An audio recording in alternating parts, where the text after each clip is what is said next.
Dwarka express வே சுமார் 3.6 kilometre சுரங்கச்சாலையாக பயணிக்கும் இந்த சாலை உலக தரத்துடன் நம்மை பிரமிக்க வைக்கிறது. அதோடு சேர்ந்து அதிவேக நகர்ப்புற நெடுஞ்சாலையும் 25 கிலோமீட்டர் தூரத்திற்கு அமைத்திருக்கிறார்கள்.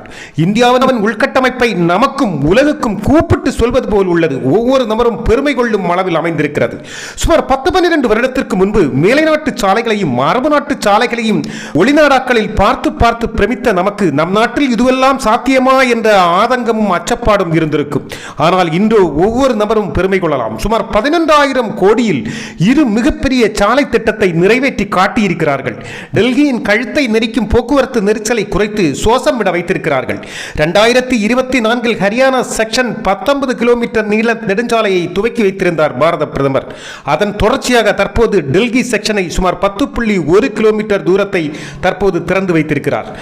25 கிலோமீட்டர் தூரம் பயணிக்கும் உர்பன் எக்ஸ்பிரஸ் வேயான நகர்ப்புற அதிவேக நெடுஞ்சாலைத்துறையும் உலக தரத்துடன் இத்துடன் உருவாக்கி இருக்கிறார்கள். ஒரு நாட்டின் முதுகெலும்பு என்பது அதன் போக்குவரத்து தான். அதில் சாலை முதன்மையானது. நாட்டின் மூலை முடுக்கெல்லாம் இணைக்கும் சுமூகமான சாலை போக்குவரத்தே வல்லரசுக்கு அடித்தளமாக அமைகிறது. ஆமாம், இந்தியா வல்லரசு ஆகிக் கொண்டிருக்கிறது. ஆம், நம்புங்கள், நாம் விஷன் 2047 இருக்கிறோம் என்பதை அதை உணர்த்தி கொண்டிருக்கிறது ஒவ்வொரு நாளும் இந்தியாவின் பிரமிப்பூட்டும் வளர்ச்சி.